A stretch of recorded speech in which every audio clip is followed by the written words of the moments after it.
This program is part of the Cosmic Potato Podcast Network. For more shows like this, visit our website at cosmicpotatonetwork.com. Watching television, watching television. Watching television, watching television. I need all the image, I need all the sound, I know the info right into my mind. Hey everybody, welcome back to Try By Pilot. This is the show where we judge an entire series of television and the work of hundreds on one episode. I'm Bill Lynch. I'm Elizabeth Lynch. Whoa, listen to that energy. Is it because we're talking about 30 Rock? Bum, bum. That's it? Bum, bum, Okay. bum.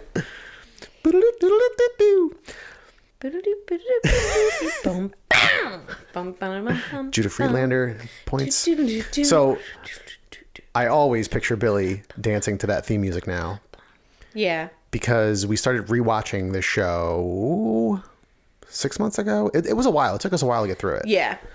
But for the first few seasons, we would watch with our son, and he would get really into it. Wherever he was in the house, he would hear the theme music come on, and he would run in and dance like an absolute maniac. I mean, he was putting on a show. Yeah. Once he realized that we thought it was funny that he was dancing, then he Yeah, I mean, I would just crack up hysterically. Yeah.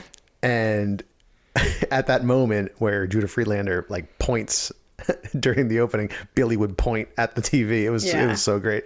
And then the dances became progressively like more silly and like just being, and he would like Yes. mumble along to it, and Yeah, just like yell out gibberish. Yeah. It was great. but then it became we stopped watching it with him because it became impossible. So Yeah. what we usually do if we were like sitting down on the couch eating dinner, that's when we would put it on. Right. But he wouldn't. He just like he really only cared about the theme song and the commercials. And then when the show was on, he just talked nonstop, and it was like we can't watch this with him anymore. Yeah. Yeah. But he does have some favorite commercials. Yes. Yeah, it's the same two that always play on Peacock shows. Yeah, he loves State Farm commercials. Yeah. With Jake from State Farm. A couple of them. But does he especially say? the meat one. He's like, oh, good, this is my favorite commercial. When she's like piling meat on the scale. And at the end, he always asks, State Farm is there? Yeah. And the other one is Chase. Capital One. Oh, Capital One.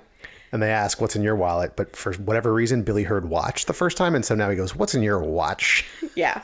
So that's really all he cares about. And Listen, we hate guys. the commercials. Our kid's adorable. We can't stop talking about it or thinking about it. I know. But we also hate watching TV with him. Yes, because he also doesn't shut up. Never stops talking. So I don't know if I've ever mentioned this on the podcast, but 30 Rock is one of my favorite sitcoms of all Oh, time. have you mentioned this?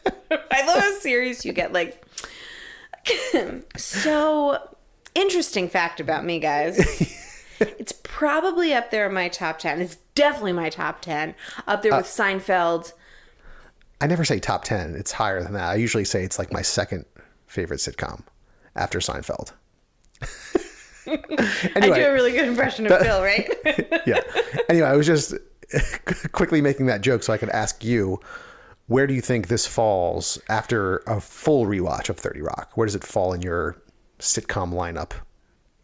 I never think about this. I just like to rank stuff. You really categorize like to stuff. rank stuff, but you also don't give me time to prepare. So you're literally just like asking me, and I should just be prepared by now. Yeah. I should have a running list ranked in my head. I have a list in my head of dramas and sitcoms at all times. I know you do. Yeah. What's your favorite beer right now? Number one beer of all time? Number one beer of all time. Clover from Hill Farmstead. Okay, see, he knows. What's your favorite number one IPA? IPAs are tough because there are thousands of iterations, and Ooh, good yeah. answer. there's so many, and a lot of the really good ones are very similar. And at this point, I've had every fucking hop combination 100 times over. It's exhausting, really, to keep track of my untapped check-ins. Forget I asked. I don't know. I'd have to think about it. I mean, it's still up there. I think it's really funny. But we've just seen a lot of good things. I mean, in just a ballpark. Is it in your top 5, 10, 20? Maybe in the top 10. Top 10. Maybe. What? Maybe in your top 10. I have to think about it. God it's damn not it. in my top 5. I have to think about it. You right. didn't give me any time to prepare. And you know that I don't like to do the assignment wrong, but it takes me a really long time to do it. So this doesn't work for me. So I've also mentioned that I never really rewatch shows. I just haven't done it in my life for whatever reason. You know, I watch Seinfeld and syndication and a couple other things, but not like a series rewatch where you go from start to finish until Community, which we did last year, and now 30 Rock. But now it's a thing you do. Now it's a thing I do, and it's great. It's the best. And now I can't remember where I saw or heard or read this, but I mean, there's like a psychological reason why people like to rewatch shows. Like, Yeah. you know what's coming, and so parts you enjoy, you're anticipating. You know that it makes you feel either good or thought-provoking or whatever the case may be. And so, yeah, I mean, Community and 30 Rock were already two of my favorite shows, and to rewatch them, I mean, so you can't possibly remember every joke and bit, and they're just so funny. Yeah. I love like kind of rediscovering it, like remembering something. It's also like it's good that maybe it was reported in that same study, I don't know, but like for people with anxiety, they love to rewatch shows because they know. And sometimes people will rewatch the same shows over and over. Yeah. You know, like I've done that with Gilmore Girls before a couple Did Janice times. post something about this? Yeah, yes, I think she did. Maybe. Yeah. I want to try to give credit I've if we seen can it remember. a couple of times. I think I've seen it like on a meme or whatever, but yeah, I've seen it a few times. Yeah. Even so, we watched the pilot obviously for this for the full rewatch of the series, and we just rewatched the pilot today before we recorded this, and I already forgot about some of the jokes. And oh yeah, I forgot about the entire pilot. Dude, there were some absolute fucking gems in this pilot, and I was cracking up. I laughed louder during this pilot this time than I did in the last like season. I think and a so. half, Yeah. I think. Yeah, and not that it wasn't funny, just like reliving these moments of Yeah. Oh man. And I liked it because it felt like a show that they didn't know they were going to get picked up. Like there was no guarantee that show was going to get picked up. And they didn't know like what it was going to do. Like you could tell like it looked completely different from the rest of the series. Yeah. The sets were different. The camera, like it looked like a little more budget. Yeah. But they were fucking going for it. Yeah. With Tracy Jordan and like all the cutaway stuff already. Yeah. So good. It was fun. So let's talk quickly about the pilot. We'll go through it quick, and then we'll talk about the pilot and then our thoughts on the show in general. And then like I looked up some interesting tidbits about 30 Rock. Okay. So we start with Liz Lemon in a hot dog stand line outside 30 Rock. And, some jerk off Wall Street guy like cuts the line. I know that guy from working on Conan, by the way. Oh, do you He was really? one of the writers in Conan, and I worked for wardrobe. I didn't work. I'm sorry. I worked for costume, but I did have to Whoa, pull do not make that mistake. Whew, I've made it before. And we had to pull things for him sometimes. And so Liz is like, you can't just form two lines and then two lines start to form because now behind this guy is shorter than behind Liz. Yeah. And so she's like, all right, that's it. I'm buying all the hot dogs. She buys like 150 hot dogs. Yeah. And she's like handing them out to people on the street as like this happy-go-lucky music is playing. But she just like shoves them into people's hands and people look at them like, what the fuck is this? And they throw them in the garbage. It was such a funny opening because she's like walking through New York with this box of hot dogs, and the music that they're playing in the background had like That Girl, or I think that's the show, like Mary Tyler Moore and like That Girl vibes. Right. And you're like, oh, this is like a fun little like show about her or whatever. And they're just chucking hot dogs at her. And she's so not that girl, like she's Liz Lemon. And then we go into 30 Rock and we start to meet the cast and the writers of the show, Pete and Judah Friedlander and all those guys. And they're ripping on Josh, who's the other star of the girly show, for not doing a good Jay Leno impersonation. and then they're talking about coffee, and Liz is like, Suri, do you want to get some coffee? Like her assistant. Yeah. And she's like, no, thanks. Yeah. And she's like reading a magazine on the couch. And then they have Josh do a Ray Romano impersonation. Oh my He's like, God. my brother is so tall. Good impression, Bill. I didn't practice that at all. And Oh, my brother. He's so tall. yeah, it's even more nasally than that, right? My brother.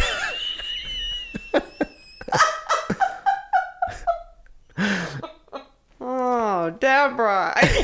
No, you're getting further away. I know. I just had to try. Then Liz and Pete, the producer of the show, meet Jack Donaghy, the new CEO of NBC East Coast TV and microwave programming. East Coast TV and microwave programming. And, right away, him and Liz are butting heads. And he wants her to meet with Tracy Jordan, this movie star, as an option for TGS. Pause. Okay. When he meets them, he says, "Oh, I'm the new CEO, blah, blah, blah, of NBC. General Electric, Kmart." Yes. And Pete's like, "Oh, we own Kmart now?" He goes, "No. Why are you dressed like we do?"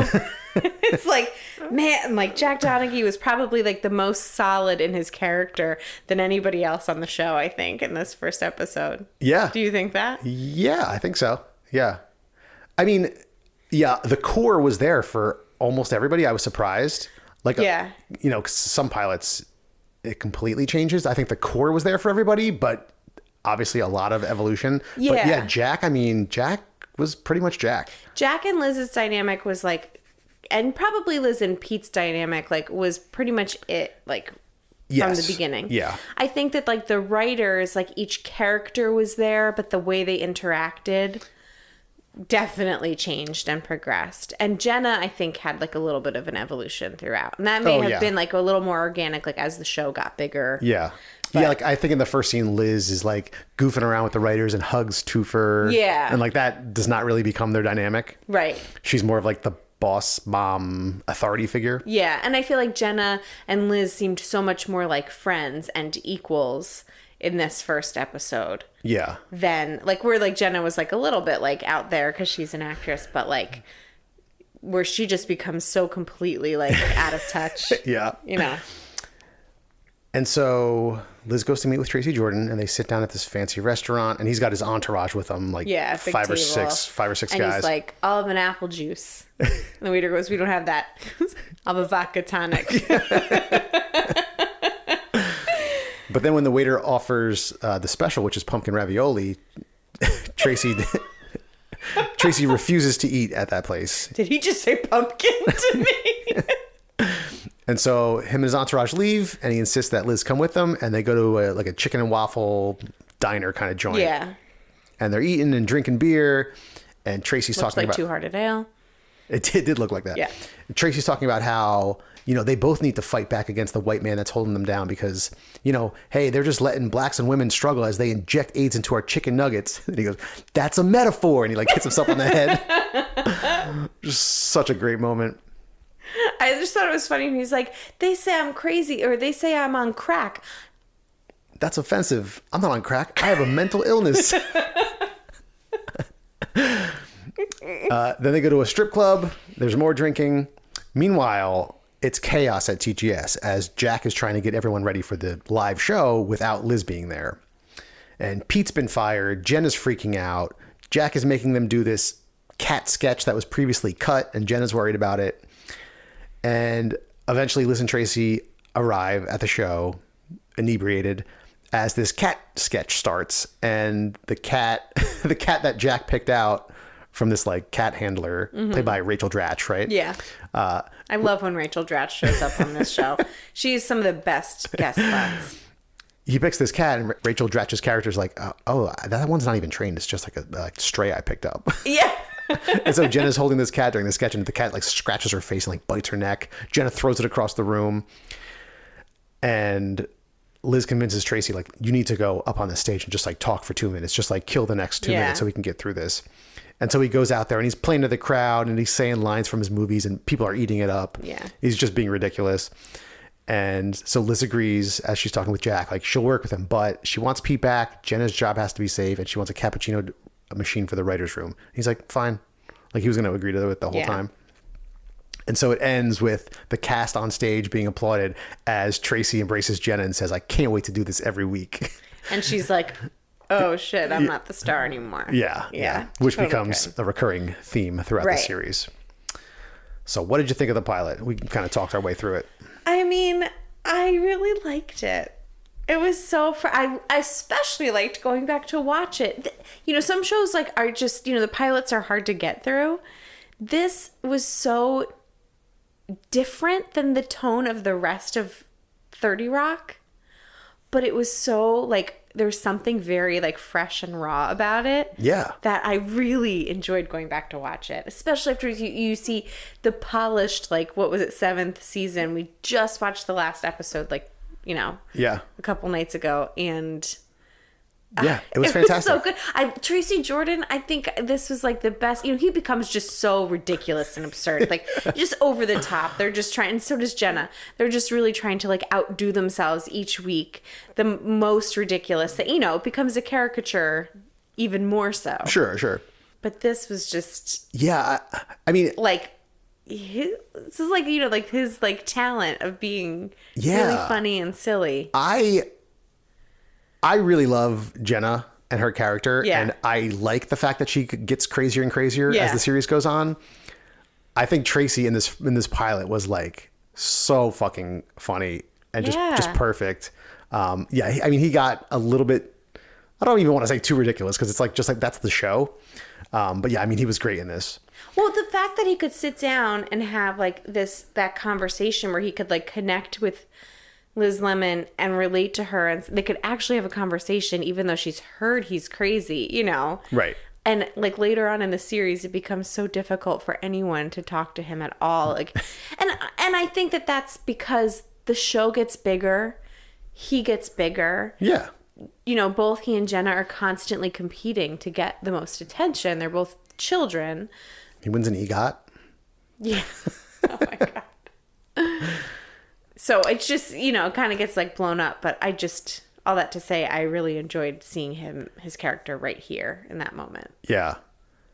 Speaking of EGOT, 30 Rock was nominated for an Emmy every single year it was on. It won 3 in a row.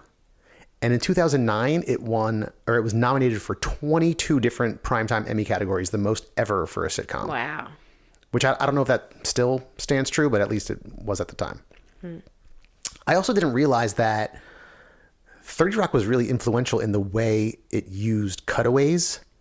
Like, that wasn't really a thing in sitcoms. Oh, really? Yeah, now it's like everywhere.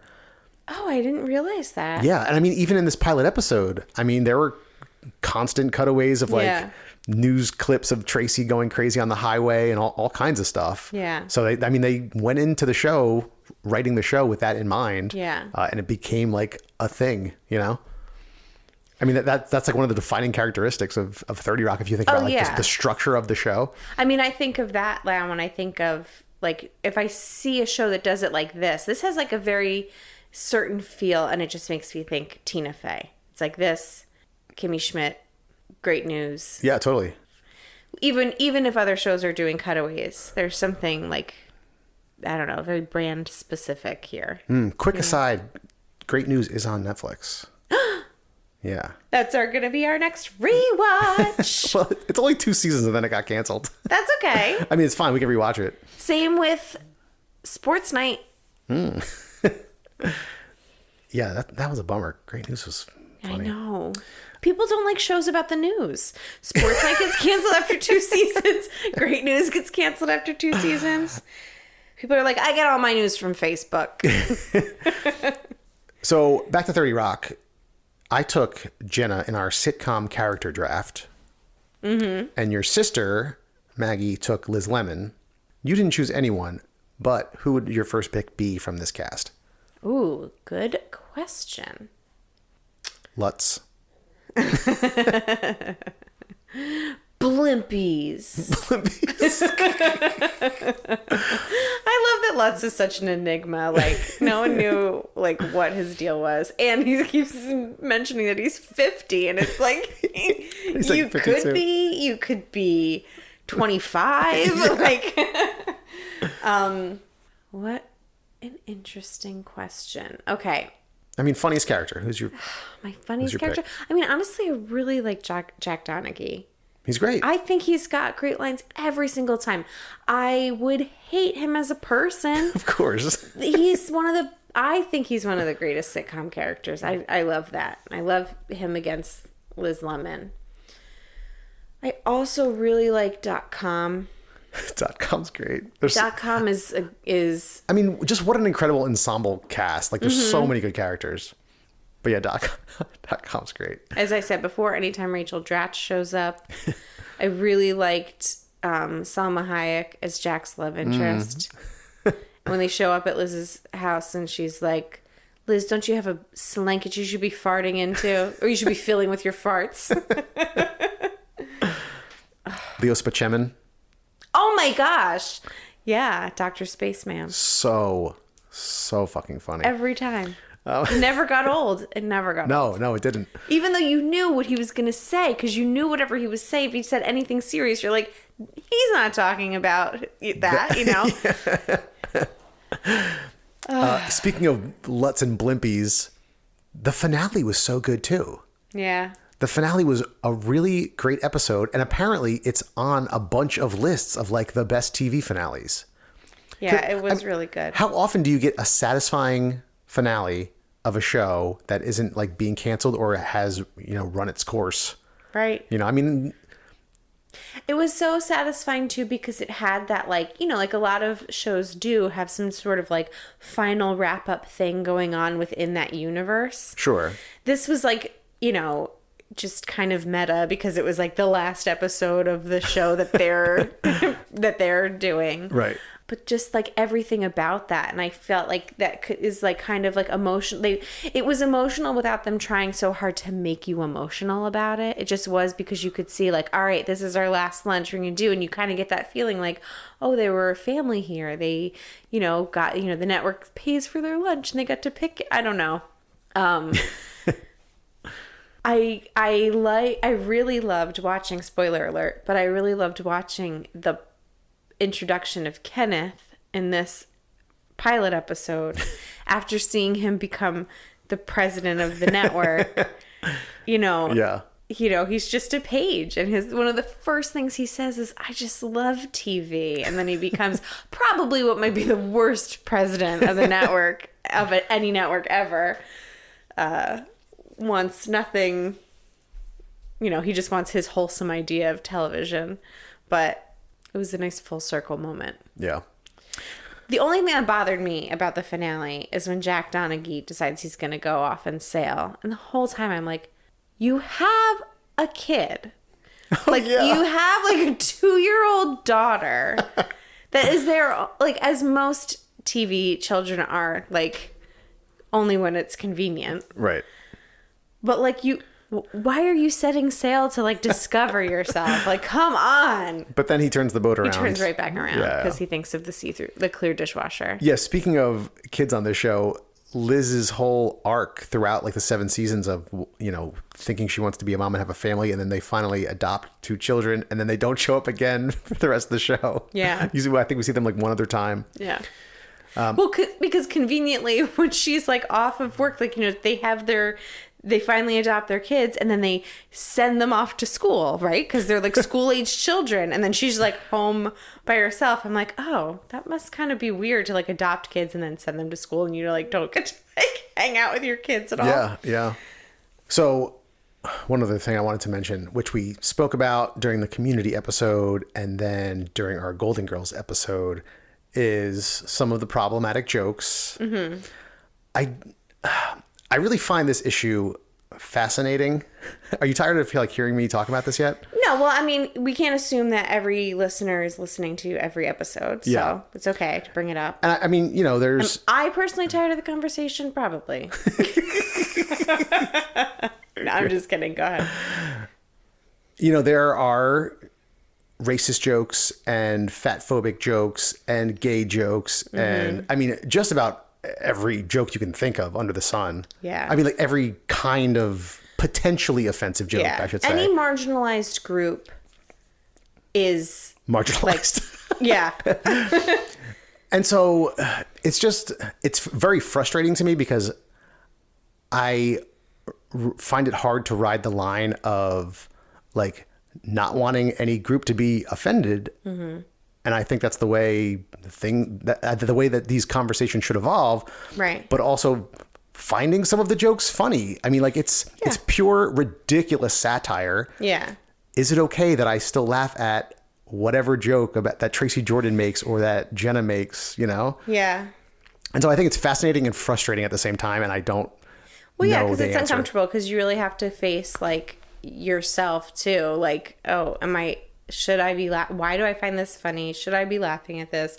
Was it okay if I ever found this funny in the first place? Like it's a whole conversation. Should I continue? And I think honestly, that's probably why I struggle. Like I can't put it in my, like, that's why I say maybe it's in my top 10 because I do feel uncomfortable with some of those jokes, even though at the time, I mean, I shouldn't say at the time they were written, they were okay. They were never okay, but they knew that. And it was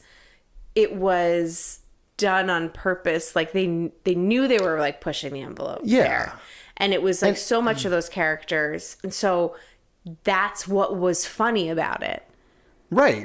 You know, and I mean, it's satire that is self-aware Right. about what they're doing and in ways trying to bring up these issues Well, it's the in same a thing funny with way. Community. Yeah, Yeah. totally.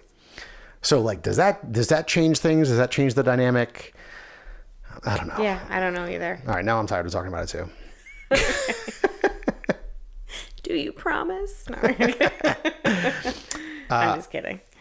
The other bit I wanted to bring up was the show Homonym Oh my God. that came back like 3 or 4 times. And it's just the host and the contestant, and he's like, your word is meat. And the contestant's like, when 2 people run into each other, he goes, nope, sorry, it's the other one. It's the other one. Your new word is stare. Okay, you walk up, nope, it's the other one. It's just so funny. And then they like, it started running like in Iran or something. Yeah. The whole thing is like translated. It's just so funny because tonight at dinner, Billy just randomly asked me, Mommy, what does accept mean? I was like, in what context, Billy? Which is like not a question he understands. Yeah. And I just thought, I was like, it's the other one. And I never answered the question for him Yeah, I don't because I think you wanted did. to make that joke. It was more That's a important. hard thing to explain anyway. What does accept mean to a Well, I don't know if to he was a saying 4-year-old? accept or accept.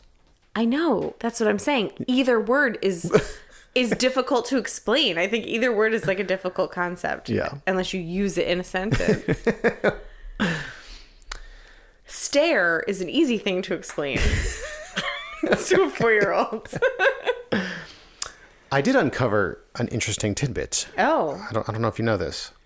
Mr. Mayor, which we did the pilot episode for Trial by Pilot, and which we continued to watch for the first season, was written as a 30 Rock spinoff.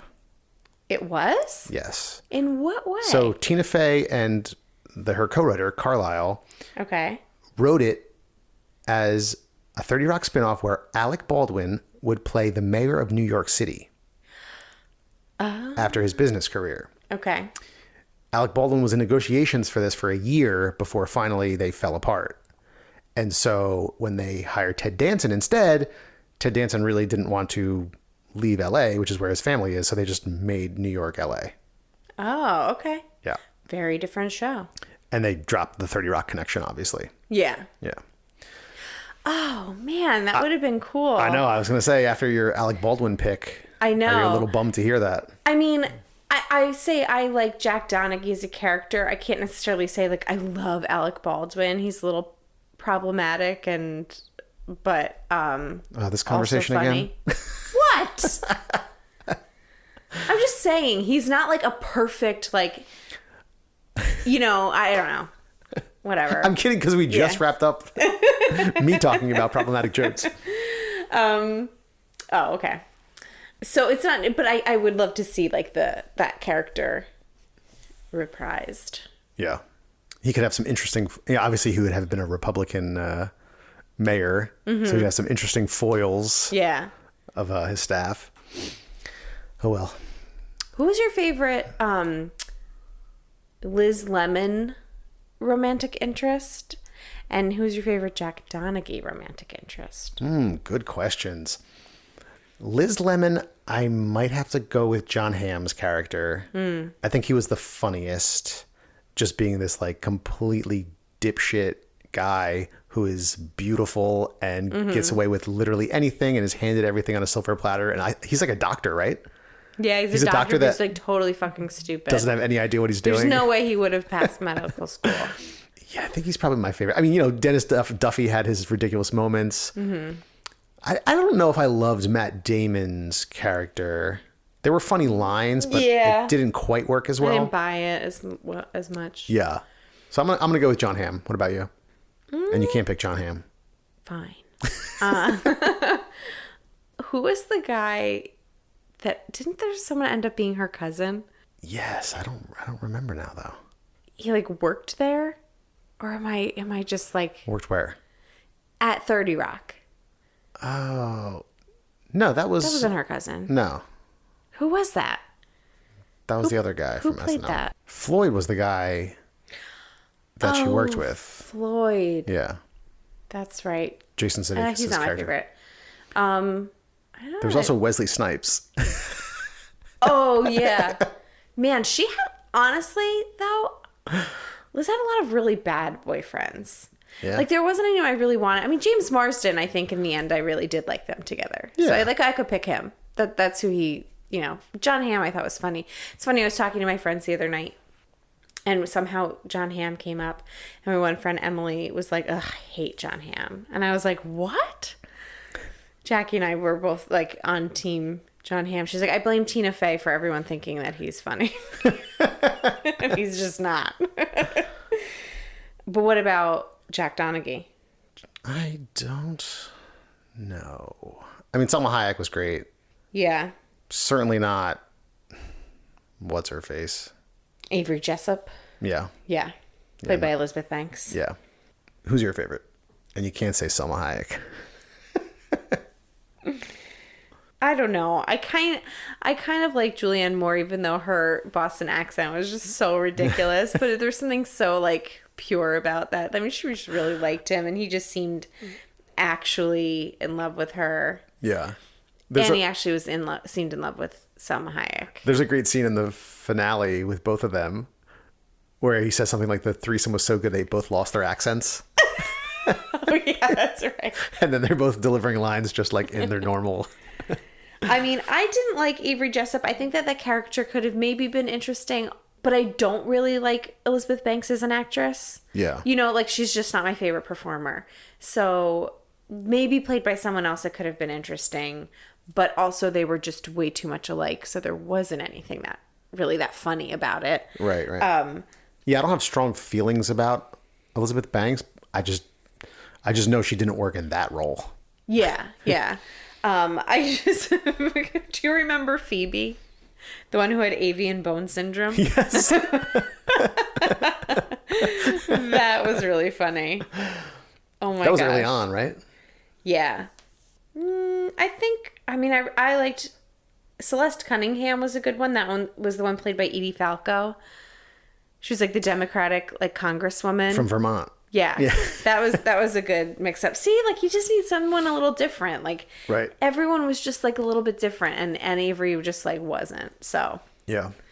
I thought that his matchups were better and like a little funnier than Liz's. Yeah, for the most part. Anyway, I thought those were interesting little side things. I loved that we saw Titus. I completely forgot that that's where we first saw him. Yeah. What was his name in this? I can't remember. But if you watch Unbreakable Kimmy Schmidt, you know, Titus shows up as one of Tracy Jordan's wives, like on her reality show. Queen of Jordan. As like, I think like the hairdresser, her hairdresser or something. Oh my God. It is really such a funny show. Just so much in each episode. Yeah. Like the writers were probably like to write all those asides, to keep like those storylines going through the little cutaways throughout the whole series. It was also on a bunch of lists of like the best written shows of all time. Like not Screen Actors. Writers Guild of America, I think. Okay. It was like ranked somewhere on their list of best written shows. Yeah, I mean, Yeah, absolutely. it was great. It was great. Solid show. I'm glad I got to rewatch that one. What would you pick as our next sitcom rewatch? If you could pick anything. Don't think about where we're going to get it. I just want to know. Well, we don't have Hulu anymore. I don't know. I mean, so Seinfeld is my favorite sitcom. I wouldn't mind watching that. It's very long, and I've seen every episode 10 times in syndication. Yeah. So I don't know if I feel the need to do a full rewatch of that. I wouldn't start there. Yeah, that's kind of what I was thinking. I would watch Great News again, just because I know we enjoy it and it's easily available. We started to do Parks and Rec at some point. Yeah. We watched like just a season or a season and a half, and then we stopped. Yeah. I would do that one again. I mean, I love Parks and Rec, so I don't know why I'm not more excited about that idea. Well, I think because we just were watching it not that long ago. And so... It's not that short of time either. It was like 2 years ago that we started the rewatch. Oh, yeah. That's what I mean. I wouldn't mind rewatching that again. I would almost say The Office, but I just like really don't like the later seasons. I don't want to rewatch those. I never finished it. I know you didn't. You're very proud of that. No. I'm just saying I couldn't do a full rewatch. Like I never actually I know. watched the It's whole just thing. another way for you to bring up. I was too good to my finish gosh. that. I'm smug about plenty. You don't need to add fake smugness to my statements. Anyway. I don't know. You did say that you would watch The Golden Girls with me. But that wouldn't count as a rewatch for you. That's true. That's true. King of tough. Queens. King of Queens. I never watched that all the way through either. Like from start to finish. Well, I don't know. What are some sitcoms that we used to watch? Like, remember we used to have a lot of shows. We just finished The Good Place. I don't think I'd rewatch that yet. Yeah, it's not time yet. Yeah, it's a shame that... That's a hard question. It's a shame that sitcoms are so much more rewatchable than long dramas. I know. Because I would say like, oh, let's rewatch The fucking Wire or Mad Men. I would love to rewatch Mad Men. Yeah. And I know that's not like an original thing to say, but like I really would love to rewatch that. But that's a long, we still have Battlestar Galactica to get through. Oh gosh, yeah. Yeah, we can't add on a hour-long drama right now. Yeah, I don't know, but we do need something. We got to maybe our listeners can give us an idea of like what's something quick and light that's preferably found on Netflix or Peacock, because those are the easiest things for us to cast from our phones in our upstairs bedroom, because we don't have a cable box in there. That's right. With those parameters, what should we watch? All right. Anything else on 30 Rock before we wrap it up? No. Do you recommend this show from 2006? I do. Yeah, obviously. I like it. If you haven't watched this, It's great. I hate you. And if you have suggestions on shows for us to watch, Everybody Loves Raymond. It's not that exciting, but we did used to watch that a lot. Or Frasier. Frasier could be good, but I feel like I've watched that a lot in syndication more recently than other shows, at least. That's true, yeah. I once almost got through a full rewatch of Wings, and then Netflix took it down. So I think I watched some of that with you, didn't I? yeah, that's a great show. Yeah. We'll find something. Yeah. we'll find So if you have suggestions on shows for us to watch for the podcast or for us to just binge in our bedroom, email us at trialbypilot@gmail.com. You can find us on Facebook, Instagram, and Twitter at trialbypilot. And please go on to Apple Podcasts, Stitcher, Spotify, wherever you're listening to this. Subscribe to the show, leave a review, and tell a friend. And thank you to the Beats for providing our theme music. Thanks, Beats. Goodbye. Bye. Watching television.